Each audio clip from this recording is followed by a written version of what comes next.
Sooner Scoop HD.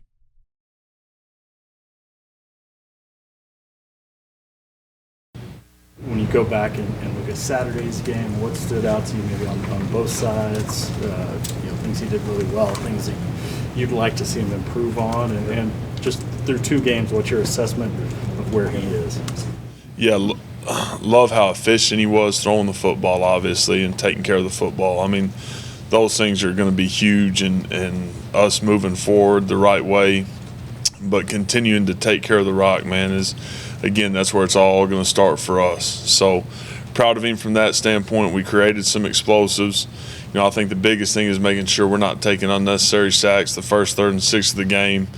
Got to be better there. And then, later on in the first half, just not getting out of the situation where we end up 2nd and 17 and ends up being a drive killer there. So, again, I think I mentioned it maybe after the game, but so many people want to talk about the big boys up front, from a sack standpoint, and really all three of those, it didn't have anything to do with the O-line. We had a real opportunity to clean some things up. So great teachable moments. Love how he's played with great effort. He's had incredible command. He's been really accurate, but man, just so many things to continue to improve on. Jeff, I wanted to ask you just about the evolution of the run game from game 1 to game 2. Did you see what you wanted to see out of it, and what do you expect moving forward going into Nebraska? Yeah, the thing that saw Sunday morning watching the tape was we played incredibly hard up front. We strained, we striked, we finished. We did a really good job, and the stats don't tell that story. But after watching the tape, man, proud of how much improvement we made in just finishing and how hard we played up front. So was proud of the group. Didn't run the football like we wanted to in the first half. Credit to Kent State. They did an unbelievable job. They changed how they fit things, and I didn't do a great job adjusting early enough, and then got to some things in the second half that helped us, and we won our one-on-one situations in the second half. So like where we're at, got to continue to get better as we go on the road this week. Yeah, Jeff, a lot of us expected Jaleel Farouk to have a much bigger imprint through the first couple weeks. Anything you've seen as to why maybe he just hasn't gotten going yet? I think the biggest thing is the ball just hadn't found him, and that's part of playing this game. I'm proud of him for just being incredibly steady and playing as hard as he's played. And that's a conversation we had yesterday, man. Just keep doing exactly what you're doing. The ball's going to find you. Good things are going to happen. He's been an unbelievable teammate. He's worked really hard. He's dialed into the detail right now. So there's going to be a moment in time where, man, he's going to have a breakout day, and it's going to be a lot of fun for everybody. It was almost the tale of two halves in terms of just scoring for you, but that last drive, you really got it going. What turned it on? I mean, what really got you going? And then you carried it on. You have to be really happy with that. Yeah, I think the biggest thing was, and talked about this after the game, but our guys playing the next play, staying incredibly calm, staying together, playing the next play, being able to put that drive together. Felt really good about the plan from a 2-minute standpoint and what we had in. And Dylan and Marv being able to go execute, those last 3 plays to be able to get us in the end zone. And then obviously the way we started the second half was exactly what we wanted, and what we had planned on, but didn't happen the way we wanted early on. But, you punt the football 4 straight times, then you have 5 straight scoring drives with 4 touchdowns. So it really is a tale of two halves. But just proud of our guys, man, for continuing to play, stay together, and then being explosive when we needed to. Did you talk about Nebraska too, defensively? Yeah, these guys play. They've played a bunch of guys. I think when you look at them, the thing that sticks out is they've got 3 defensive ends that have played really, really well. Guys play incredibly hard. They're physical. They're big. They're strong. They've played multiple guys inside. I'm fully expecting the Mike Backer to be back, who's a really good player. Didn't have him last week, and guy that kind of controls it for him. So a group that we're expecting to get their best. That's our expectation. We're going to have to go up and play incredibly physical and play incredibly well to be where we want to be at the end of 60 minutes. Hey Jeff, just wanted to ask you about, how have you felt about the balance between running and passing through the first couple of weeks? Is that kind of where you've wanted it to be? I know that can change throughout, the course of a season, but what have you seen from that the first 2 games? We're close, like where we're at from a balance standpoint, from a run-pass standpoint, some situational stuff. I think it's been pretty close to where we want to be. Got to continue to have great balance to be able to do what we want to do and sustain. So that's a big part of it, and like where we're at. Jeff, for all the chaos that's going on up in Lincoln, how much does a coach lean on? Could just as easily be a different story because of, and it's well documented, right? But one score game after one score game, loss after loss. Does this become an obvious talking point with the team this week? Yeah, I think for us, it's us understanding that we're going to Lincoln and we're going to get their best, regardless of what has gone on. What will go on Saturday at 11 a.m. is those guys playing their best football, and that's our expectation. That's going to be the reality of it, regardless of what has happened. I truly believe, man, what's going to happen is those guys are going to play their butt off on Saturday, and we will too. But that's what we're expecting. Yeah, big day for Marvin Mims on Saturday. But one thing that's a little unique about him is he's an outstanding student, smart guy. What does that do with a coach when you got a guy that great of an athlete, but also a guy that's so book smart? Yeah. Is there an advantage to that, or is that just good for his life but doesn't really affect you? No, there's a huge advantage. You have the ability to do a lot of different things with Marv. And he's got great understanding of the position, but of the game, and great understanding of defense and what he needs to do to put himself in position to make plays and have success. So it's a huge advantage when you get a guy that's the total package like Marv is. Jeff, I want to ask about Marcus Major. Found the end zone again last weekend. Just, he's talked a lot about obviously having to mature compared to last season. Just what does that process look like from your perspective, and just how would you describe who he is off the field? Yeah, he's been incredibly consistent. Talked about that a bunch during fall camp and right before we got going with week 1, but he's been the same guy. And it's been good to see him mature, but again, understanding that, man, just playing one play at a time, doing the most with his opportunities and creating consistency and value for himself, and he's done that. So proud of what he's done since we've gotten here, and it's going to be fun riding him as we move forward. Jeff, you talked about the speed of the adjustments there in the first half. Is that just something that new system, new coaching staff, you have to be in that moment to kind of get those things rapidly so you don't have to wait till halftime?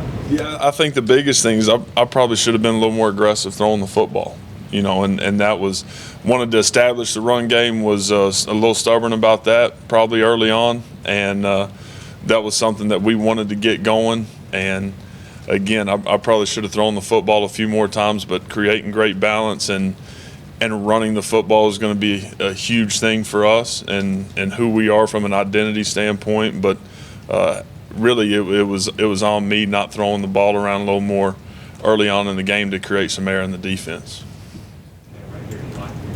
Back to Marcus, he spoke last week about your early conversations and him choosing to stay here and buying in and changing his mentality.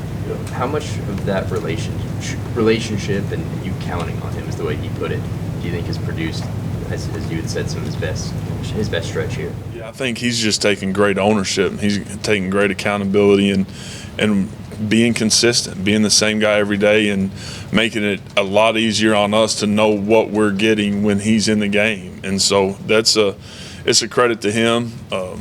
I think everybody has believed in him from a talent standpoint, and being able to dig in and get in the weeds with him and making sure that he's, being the best version of him every single day, and him knowing that we're counting on him. I think that's been good for him, and he's answered the bell.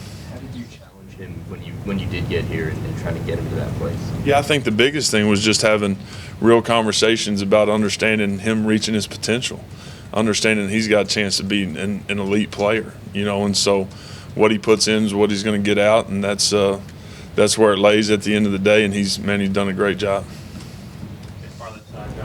Yeah, Jeff, did you like what you got out of Daniel Parker in his first game on the field the other day, and kind of what he brings to the offense? Yeah, he brings great physicality, great toughness, great edge, and a guy that has played a bunch of football, so a bunch of experience. So, did like what we got from DP. You know, we'll continue to see more of him. Obviously, going to see a ton of B. Will, but like where he was at after week 1 for him. Drake Stoops' afternoon, evening, and the play that he made down here against Sutton. Just unbelievable. When Drake touches the football, good things happen. I mean, he's incredibly steady. He's the same dude every single day. He's the same way in between those white lines. He's competitive. He's tough. He's edge. He's what Oklahoma football is all about. And so, man, just proud of him. And he's been so steady since the day we walked in the door, and excited about where he's going. Did it without a shoe. Did it without a shoe. It was a heck of a picture. Lee Benson in the back. Coach, yesterday, Dean Blevins was talking to Coach Venables on his coach's show, and Coach Venables mentioned that Wanya is expected back this week. Just curious, when Wanya is available to be back and play, what does he bring to you guys now that you've had a couple games under your belt? Yeah, he's another guy that brings experience. You know, he's played in a bunch of games. He's incredibly athletic. He's a guy that has great understanding of the game and the scheme. So, looking forward to possibly having him back and ready to roll.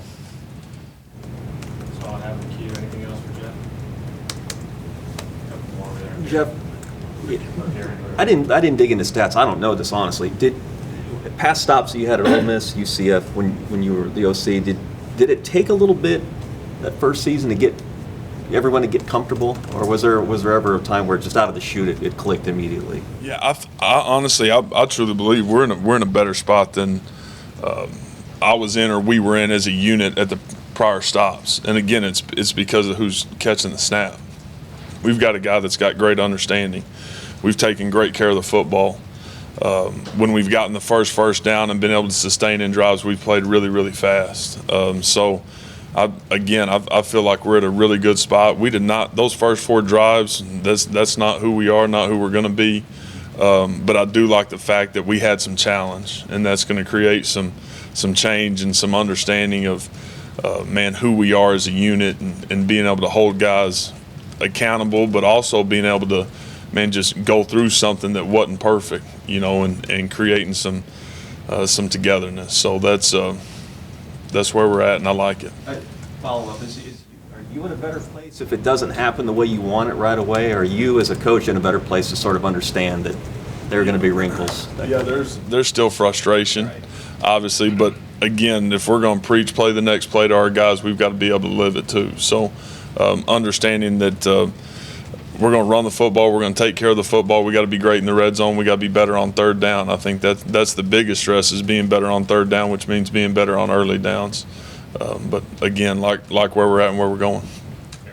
Yeah, Frost wasn't terribly involved with the defense, I don't think. But is there a way how do you guys respond to a coaching change? And all of a sudden you got an interim coach and they can do about anything they want to. Right. How do you guys prepare? Is there a way to prepare for that?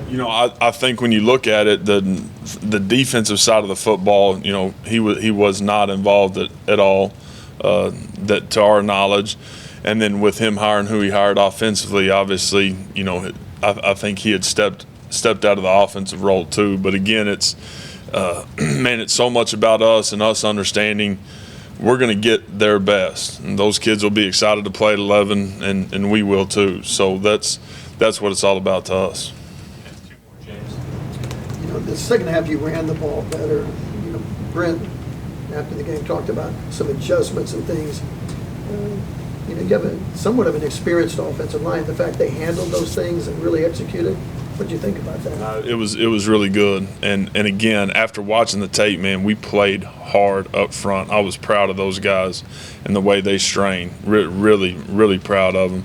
The other thing was our backs did a better job in the second half of winning one-on-ones. That was something that I thought was very, very noticeable and evident. We got one-on-one situations. We did a better job of winning, which we're going to need to continue that trend. Last 1 second, Austin. Hey Jeff, obviously it's been a while since OU's been able to go back to Lincoln. What do you remember from battling those Nebraska teams when you were a student here? Yeah, just an incredible rivalry, fanfare, pageantry. What college football is all about. Oklahoma, Nebraska, 2 storied programs that are built on toughness and edge and physicality. So look forward to that on Saturday morning. Were you ever able to make it to Lincoln on a trip when you were here? Yeah, went up there. I can't remember what year it was, but I was up there. I guess it was my junior year. Had a good trip. Yeah, 05. Sooner Scoop HD.